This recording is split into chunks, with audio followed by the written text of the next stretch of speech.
ये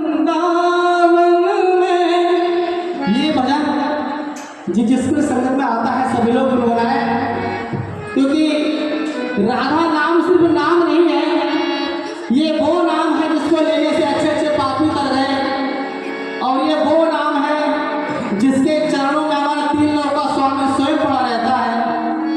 तो इस राधा नाम को लेते रहें और अपने जीवन को मधुर बनाते रहें।